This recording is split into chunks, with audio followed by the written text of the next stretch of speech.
Halo teman-teman, balik lagi bersama aku Adam Gibran dan aku lagi bersama pemilik dari Sonko ini dengan Bapak Sudarsono dan balik lagi di channel Sankoy Farm.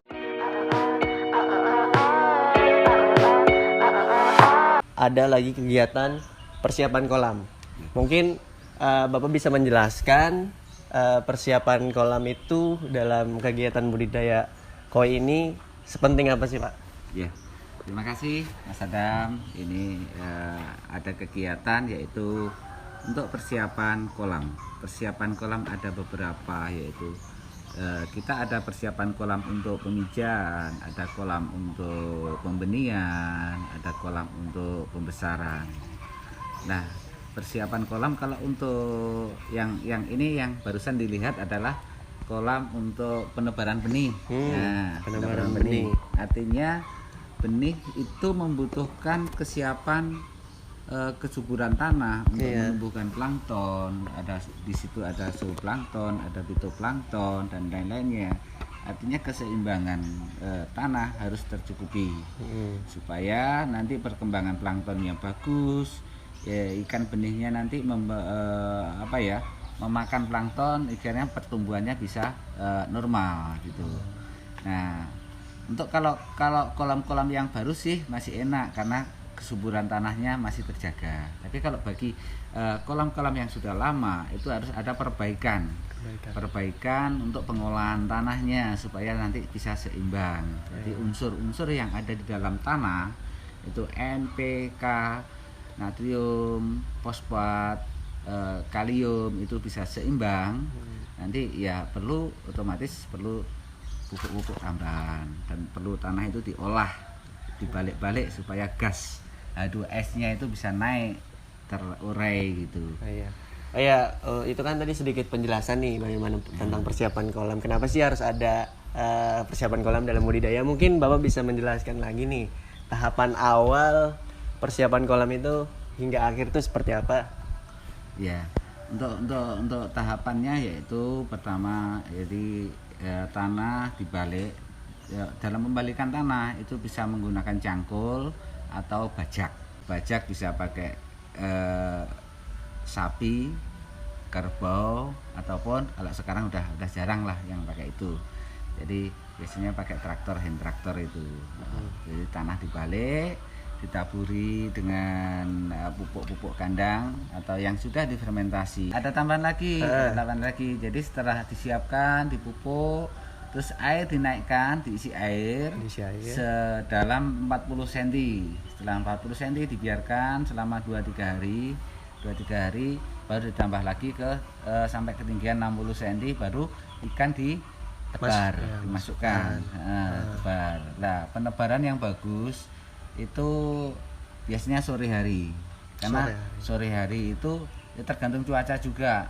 Kalau sore hari cuacanya kurang bagus, hujan atau gimana ya kurang bagus, jadi mending lebih bagus pagi hari. Ya tadi kan udah dijelasin nih teman-teman bagaimana tahapan persiapan kolam itu mungkin membutuhkan waktu yang sangat lama. Terus untuk lama persiapan kolam ini dan juga kendala dalam persiapan kolam ini seperti apa Pak? Ya, biasanya kalau kendalanya yang sering kita jumpai di lapangan itu ada hama-hama predator ya. Karena kadang kalau musim hujan itu kita nggak bisa mensterilkan atau menguras kolam dengan bagus, sehingga hama-hama predator itu masih banyak. Kayak ada ikan gabus, ada ikan betik, ada ikan yang lainnya, bahkan ikan seribu yang kecil-kecil, ikan cedul itu dengan kalau kita nebar-nebar ada cedulnya dimakan habis. Nah gitu.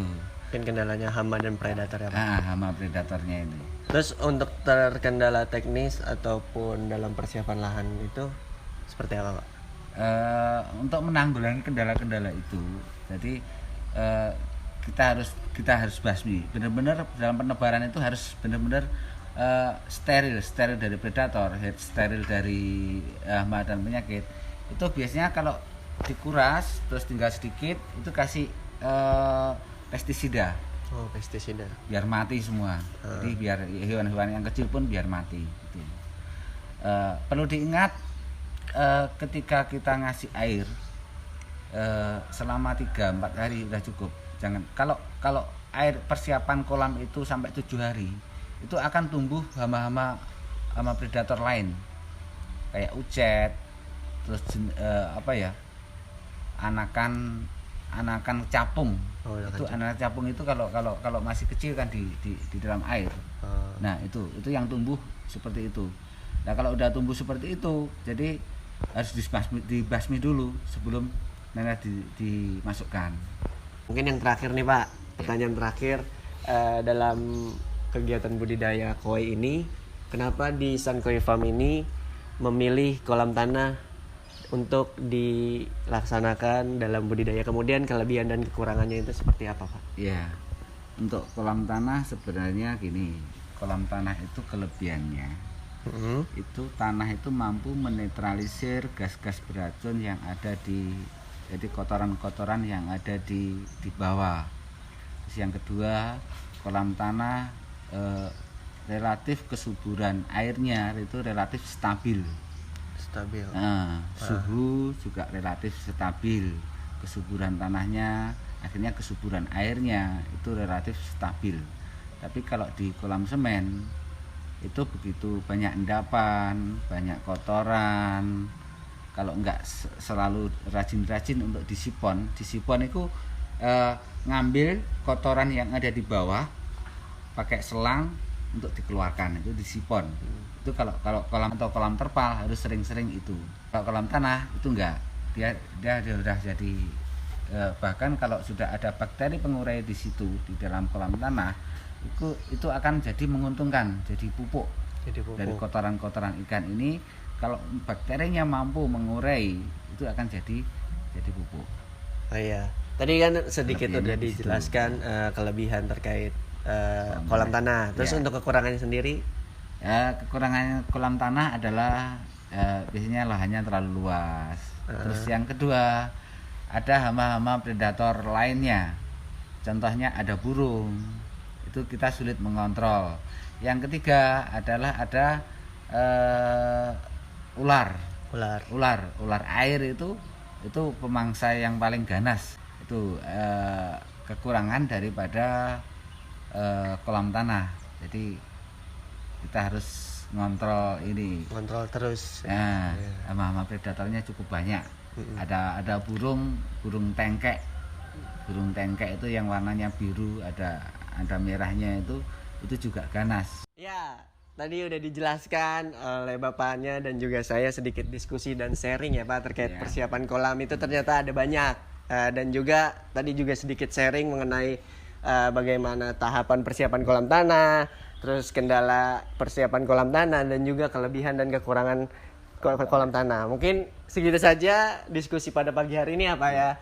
Dan semoga bermanfaat untuk teman-teman semua, dan juga kalau ingin mampir ke Sun Koi monggo bisa datang, dan jangan lupa like, comment, and subscribe. See you next video. Bye bye.